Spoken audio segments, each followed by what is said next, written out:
but I think there's a lot. Too many people are more concerned with actual moves as opposed to, the storytelling and why moves are done. If you know what I mean. I know exactly what you mean. But like you said, I think that match stands up one of the better ones, and not just because of my involvement in it. I thought, like I said, storytelling and the psychology behind it was brilliant. See, you brought up, and it's Edge for me is one of my all-time favorite wrestlers. I've said this 1,000 times. He's the first heel I've ever actually rooted for. It's the first person. And now it's like you don't get that kind of heel anymore.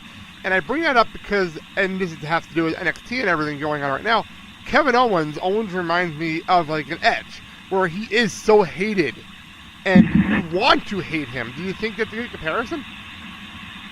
Yeah, it's such a hard thing to do in today's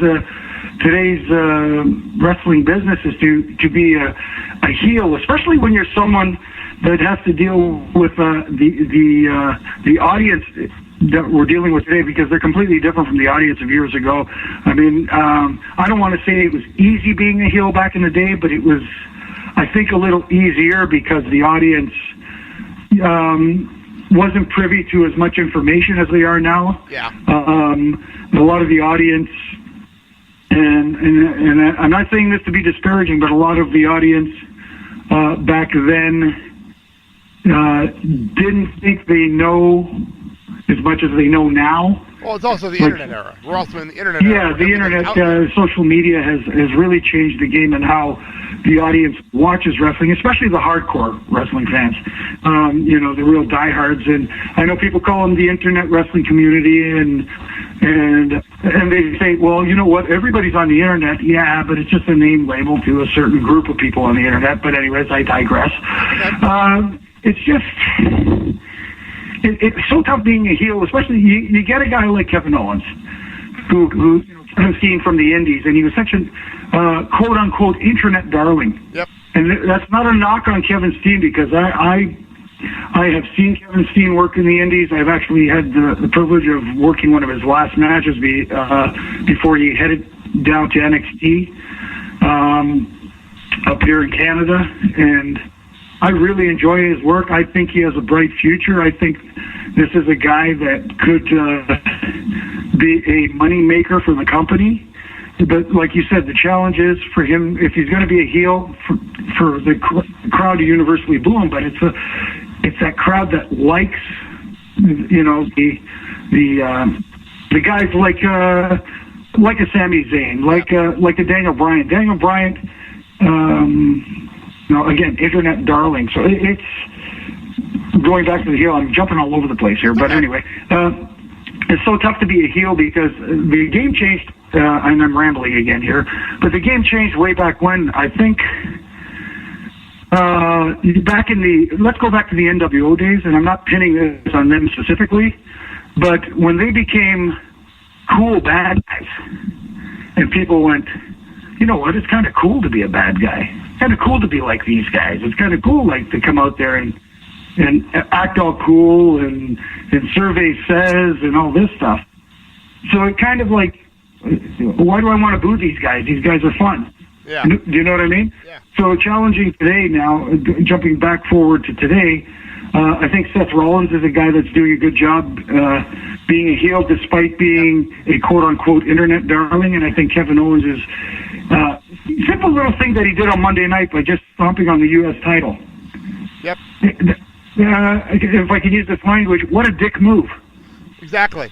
I agree with you. That's the whole thing. If you're going to be a heel, you have to be a dick. You can't be, the cool guy, the cool kid in the room. Nobody cares. JBL, before, Kevin Owens, JBL was the last true heel that I could remember. I agree. He was a douche. He was such a douchebag. Yeah, but you know what? And no matter what he did, come on, coming to ringside with a burro, with a poncho, and a sombrero when he's feuding with Eddie. Man.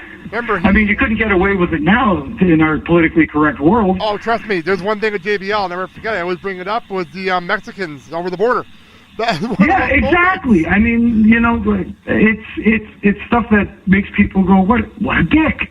And that's how you become a heel, not by being cool and stuff like that. But again, maybe that's just a different day and age that maybe I need to catch up. I don't know. It's just the way I see things. No. I actually think that you can still be a heel in this day and age. You just gotta not care what the crowd is saying to you and cheering for you. I mean, look at Rusev. He's a pure heel. Yeah.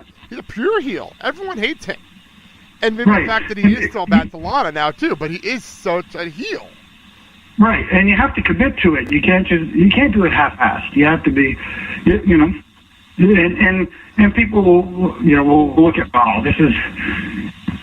creatively, this is what he was doing. Well, you know what? Sometimes you can take what people give you creatively, and you can make lemonade out of lemons. You know what I mean? Yeah, it's funny because I say Rusev, and Rusev actually got the crowd, a crowd that usually mixed for John Cena, to cheer for John Cena.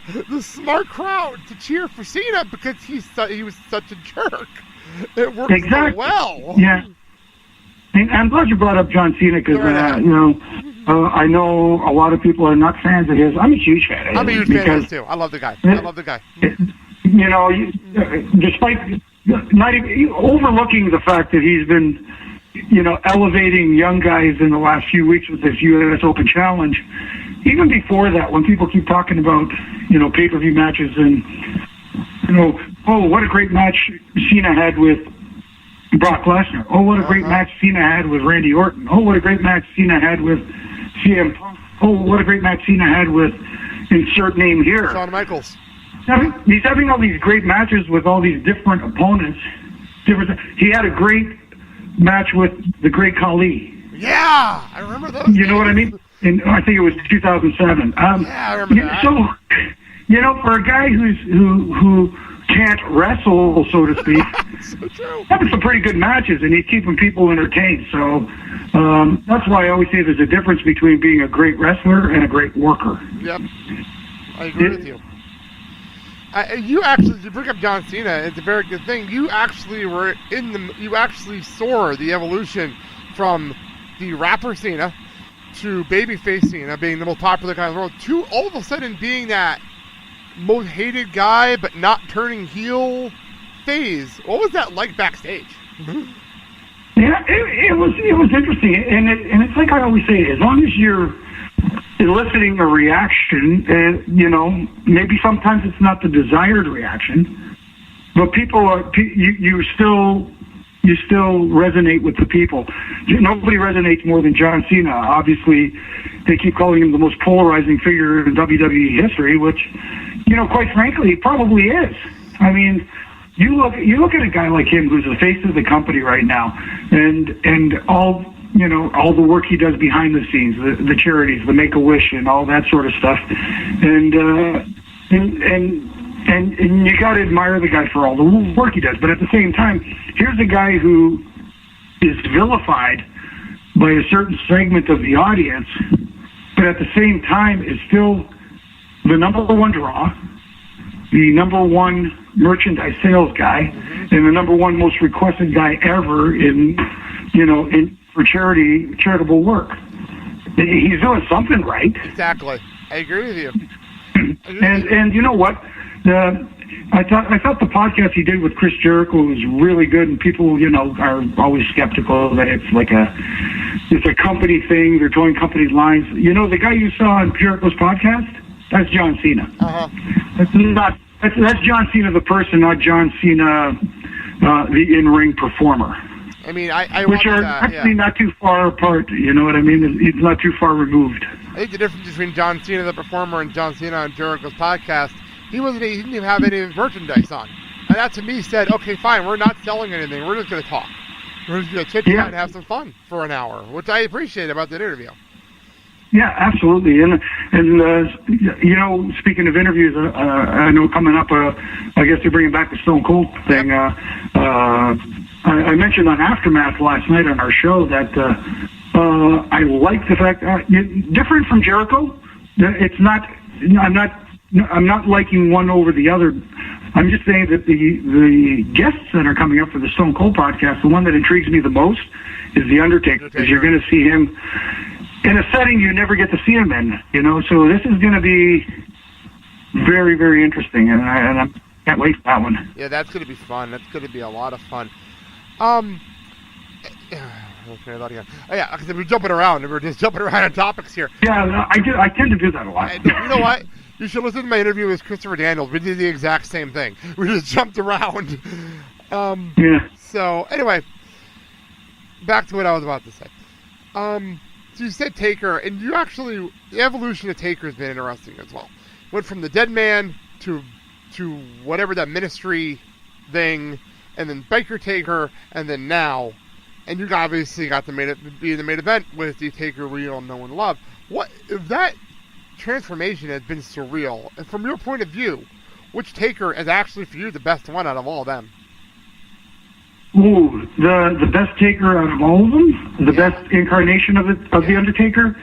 Oh, man, that is a tough one. I'm kind of partial to the Taker when he right after the Biker. Oh, yeah.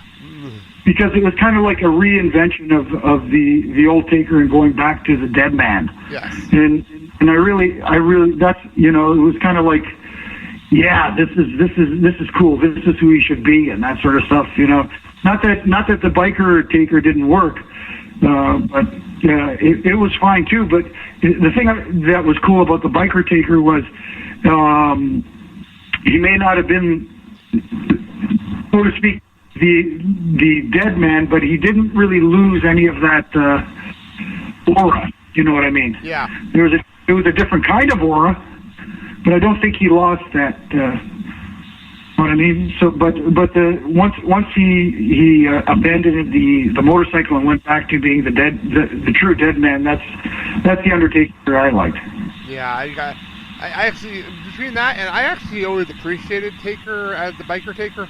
I'm one of the few that actually liked that a little bit because it was such a different thing, and he got to actually show more personality than he does as Dead Man. Exactly, and that's the one thing about the Undertaker. And you look at it from his debut. How many superstars over the years not only had the longevity but the quality of work and being at the top of the card for that long. Yep. And not very many can say that. That's true.